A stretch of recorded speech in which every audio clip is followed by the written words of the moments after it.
Hello everyone, welcome to PhD Jobs and Admissions. This is Ankita Sood and students. आज की इस video में हम लोग डिस्कस करने वाले हैं छत्रपति शाहू जी महाराज यूनिवर्सिटी जो कि कानपुर में सिचुएटेड है, इसके PhD एंट्रेंस एग्जाम के लिए रिसर्च मेथोडोलॉजी के most important multiple choice questions. So इस वीडियो को आप लोग एंड तक ज़रूर देखिएगा क्योंकि यहाँ पे इन MCQs की हेल्प से मैं सभी कॉन्सेप्ट आप लोगों के आज क्लियर करने वाली हूँ। इसके साथ ही रिसर्च मैथोडोलॉजी का ये हमारा 23rd लेक्चर है। सो प्रीवियस लेक्चर्स अगर आप लोगों ने अभी तक नहीं देखे हैं तो आप लोग ज़रूर उनको देख लीजिए क्योंकि हमारे इन्हीं ऑलमोस्ट 30 लेक्चर्स की हेल्प से ही आप लोग इजीली PhD एग्जाम को फर्स्ट अटेम्प्ट में भी क्वालिफाई कर सकते हो। इन लेक्चर्स में हमने multiple choice questions and theory lectures दोनों ही कॉन्सेप्ट्स को डिटेल में डिस्कस किया है। इसके साथ आप लोगों को एक इम्पॉर्टेंट इन्फॉर्मेशन ये भी मैं देना चाहती हूँ कि कानपुर यूनिवर्सिटी का PhD एंट्रेंस एग्जाम जो कि 2 मई को होने वाला था, अब उस एग्जाम की डेट एक्सटेंड हो चुकी है। एग्जाम अब आप लोगों का 13 मई 2022 को होने वाला है। सो अभी भी आप लोगों के पास 10 से 12 दिन बाकी हैं। अगर आप लोगों ने अभी तक तैयारी शुरू नहीं की है तो जितने भी ट्रिक्स, जितने भी टॉपिक्स हम आपको बताते हैं, अगर आप लोग उनको अच्छे से फॉलो करोगे तो भी आप लोग 10 डेज में इसको ईजिली क्वालिफाई कर सकते हो।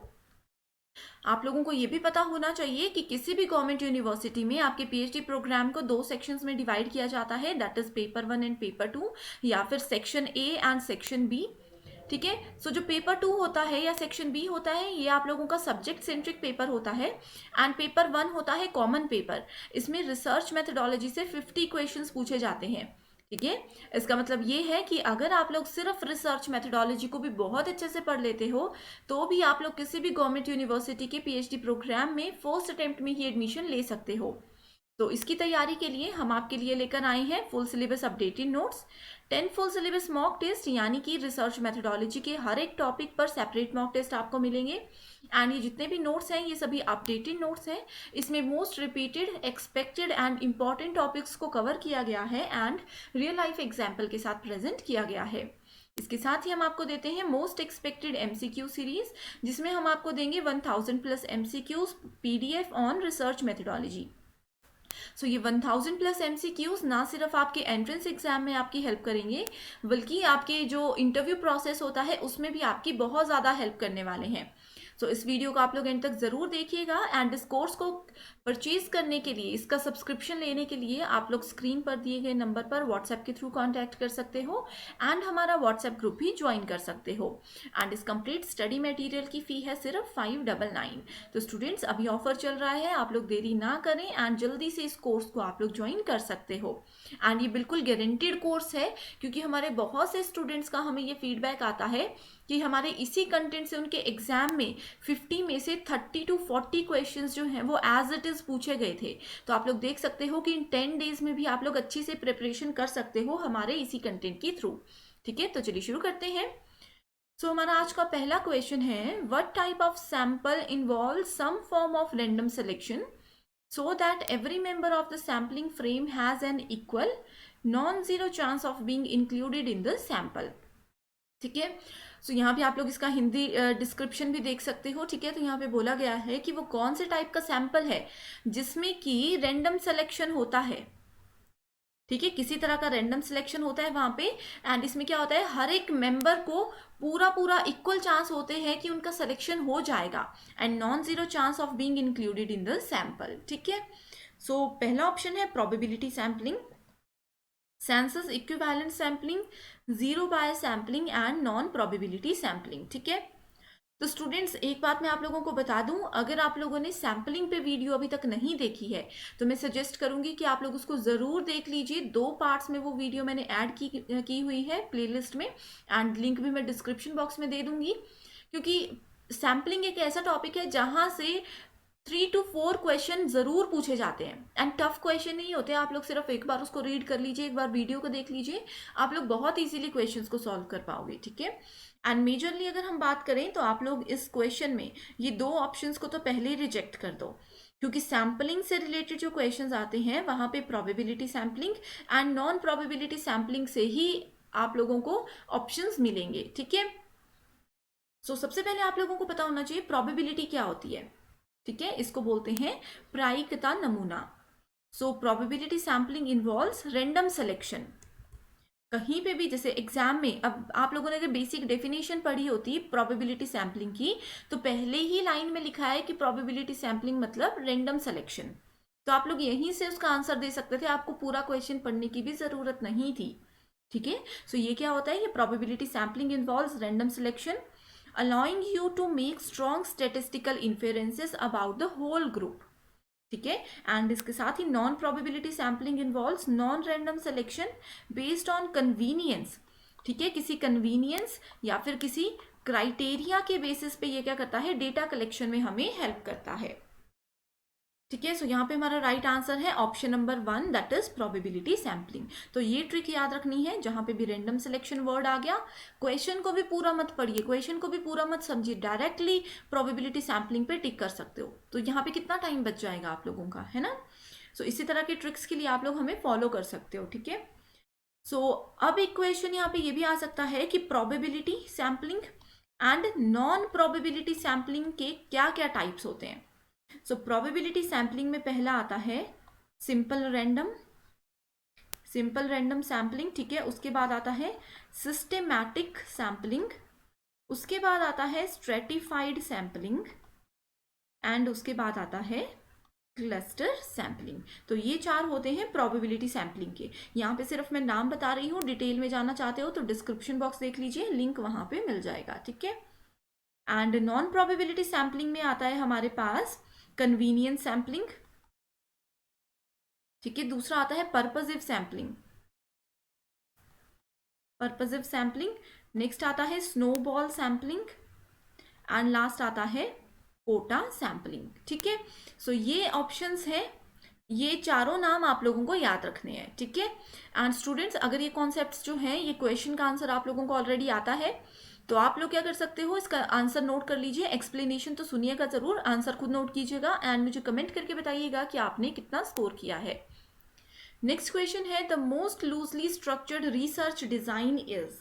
सो रिसर्च के हमारे पास बहुत ज्यादा डिजाइन होते हैं, तो सबसे ज्यादा शिथिल संरचित अनुसंधान का डिजाइन कौन सा है, ये इस क्वेश्चन में पूछा गया है। ठीक है, सो पहला ऑप्शन है exploratory, conclusive, descriptive and casual. ठीक है, तो एक्सप्लोरेटरी आप लोगों को पता है, बहुत इस पे मैंने क्वेश्चंस आप लोगों को दिए हैं।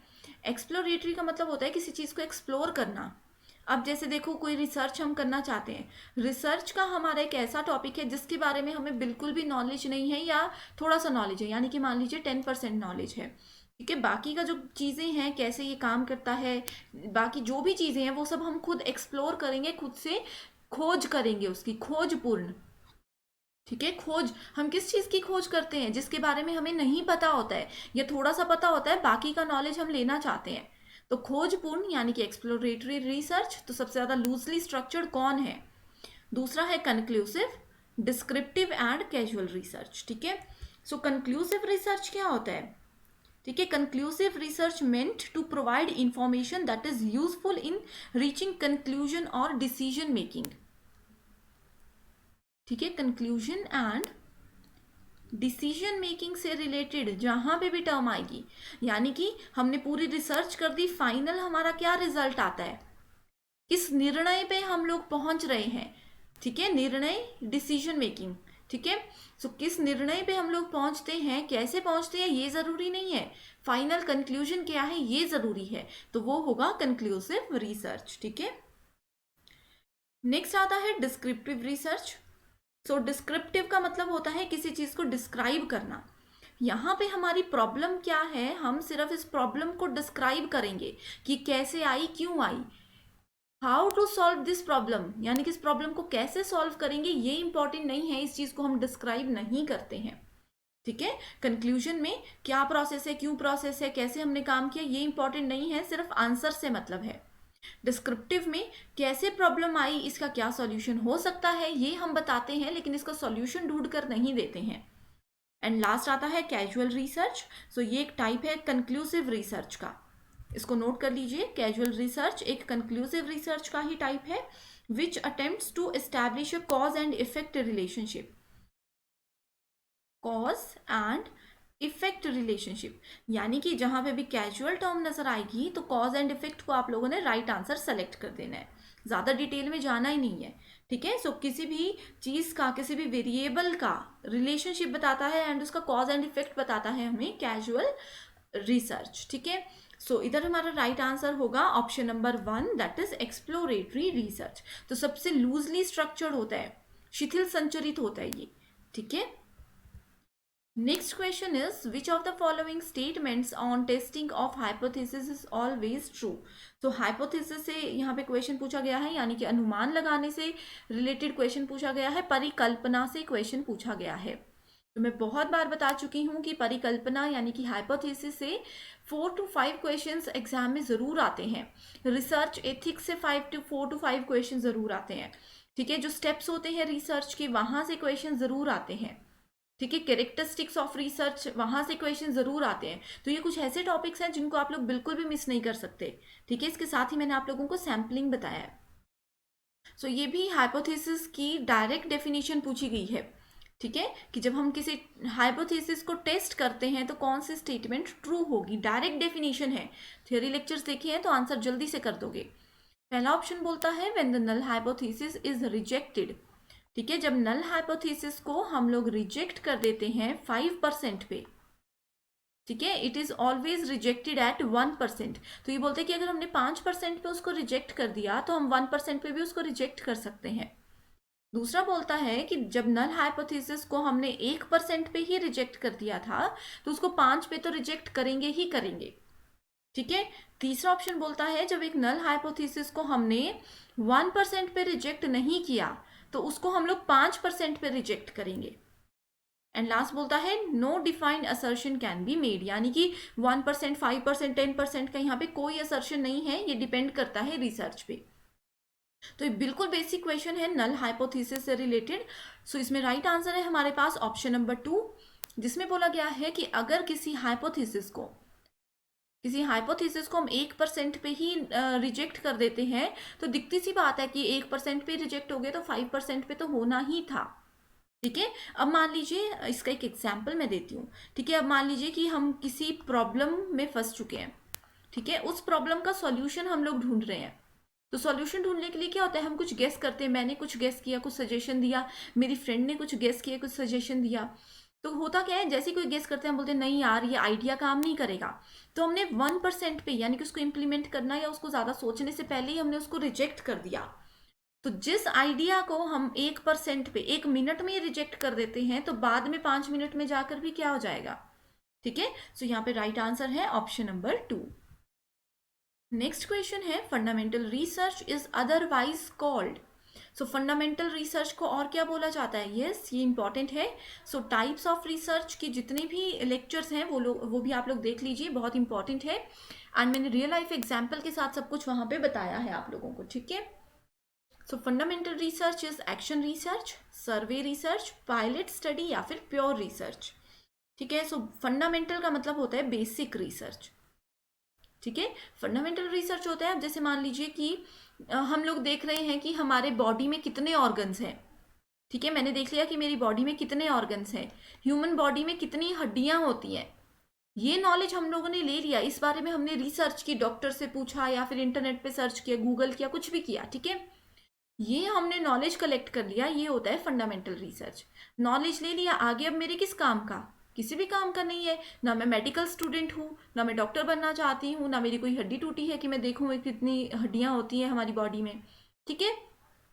तो ये होती है फंडामेंटल रिसर्च, कि बस हम किसी चीज़ के बारे में रिसर्च करते हैं अपने नॉलेज के लिए, कि यस हमें इस चीज़ में इंटरेस्ट है, हम देखना चाहते हैं इसका आंसर क्या होता है, ये हमें क्या रिजल्ट देता है। तो एक्शन रिसर्च फंडामेंटल रिसर्च को बेसिक रिसर्च भी बोला जाता है एंड प्योर रिसर्च भी बोला जाता है। ठीक है। सो सिर्फ हमने नॉलेज रिसर्च किया, अपना नॉलेज कलेक्ट किया, आगे अभी तक हमने उसको यूज़ नहीं किया है तो फंडामेंटल रिसर्च। आगे अगर हम उस चीज़ को फ्यूचर में कभी यूज़ करते हैं, कि मान लीजिए कि फ्यूचर में हमने इस चीज़ को यूज़ किया, तो वो आ जाएगा एक्शन रिसर्च की कैटेगरी में, जिसको कि हम लोग क्रिया अनुसंधान बोलते हैं। ठीक है।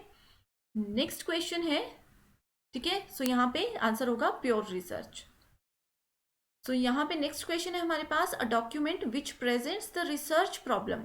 सो एक डॉक्यूमेंट है जिसके अंदर हम लोग क्या करते हैं, अपने रिसर्च की जितनी भी प्रॉब्लम्स हैं रिसर्च में आ रही प्रॉब्लम्स की बात नहीं कर रहे हैं, हम किस टॉपिक पर रिसर्च कर रहे हैं, यानी कि किस प्रॉब्लम को हम सॉल्व करने की कोशिश कर रहे हैं, ठीक है।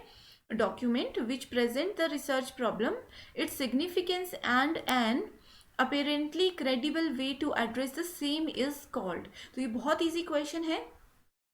इसमें भी मैंने ट्रिक बताई थी कि जहाँ पे भी किसी ऐसे डॉक्यूमेंट की बात की जाए जहाँ पे हम लोग अपने रिसर्च की प्रॉब्लम को प्रेजेंट करते हैं, उस चीज़ को बोला जाता है research proposal. That means option number 4 is the right answer, ठीक है। तो स्टूडेंट्स, रिसर्च क्वेश्चन होता है कि हमने क्या क्या क्वेश्चन हमारे दिमाग में रेज हुए, ठीक है। प्रॉब्लम से रिलेटेड चीज़ें, स्टेटमेंट यहाँ पे है। ऑब्जेक्टिव है कि हम क्यों इसको रिसर्च को कर रहे हैं, किसने हमें मोटिवेट किया या कैसे हमें ये आइडिया आया। रिसर्च प्रपोजल बताता है कि रिसर्च प्रॉब्लम हमारी क्या है, ठीक है।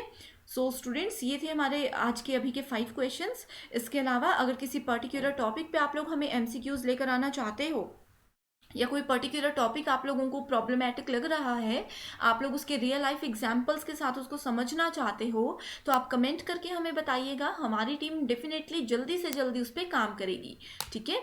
सो अगेन मैं बोलना चाहती हूँ कि रिसर्च मेथोडोलॉजी की कंप्लीट कोर्स को ज्वाइन करने के लिए आप लोग स्क्रीन पर दिए गए नंबर पर व्हाट्सएप के थ्रू कॉन्टैक्ट कर सकते हो एंड इसकी फ़ी है सिर्फ 599। सो आज के लिए आप लोगों को एक एक्सरसाइज क्वेश्चन में देना चाहती हूँ, इसका आंसर आप मुझे कमेंट करके बताओगे, ठीक है। Which component of attitude represents an individual's information and knowledge about an object. So कोई पर्सन है, ठीक है, पर्सन ए है, ठीक है, किसी भी पर्टिकुलर टॉपिक पे उनको क्या क्या इंफॉर्मेशन है, उस पर्टिकुलर टॉपिक पे उनको क्या क्या इंफॉर्मेशन है, कितना उनको उस चीज़ का नॉलेज है, वो हमें कैसे पता चलता है। किसी पर्सन के बिहेवियर से, किसी पर्सन के व्यवहार से, उनके अफेक्टिव से, प्रभावशालीनता से, कॉग्निटिव यानी कि संज्ञानात्मक यानी कि जो उनका माइंड का लेवल होता है, कॉग्निटिव मैंने बताया दिमाग का लेवल जो होता है, ठीक है, उससे, या फिर इंटेंशन यानी कि उसके इरादे पे ये चीज़ें डिपेंड करती है। तो ये बहुत ही इजी क्वेश्चन है। अगर आप लोगों ने प्रीवियस लेक्चर्स देखे हैं तो आप लोग विद इन अ सेकेंड इसका आंसर दे सकते हो। तो इसका आंसर अगर आता है तो कमेंट कीजिए, आंसर बताइए हमें। अगर नहीं आता है इसका आंसर तो आप वो भी हमें कमेंट करके बता सकते हो। मैं नेक्स्ट वीडियो में इसका एक्सप्लेनेशन ज़रूर लेकर आऊँगी, ठीक है। सो आज के लिए सिर्फ इतना ही। आई होप ये वीडियो आप लोगों के लिए हेल्पफुल रही है एंड जितने भी कॉन्सेप्ट्स मैंने बताने की कोशिश की है ये सभी आप लोगों के लिए, आप लोगों को समझ आ गए हैं। सो आज के लिए सिर्फ इतना ही। Thank you so much for watching this video and I wish you all the very best.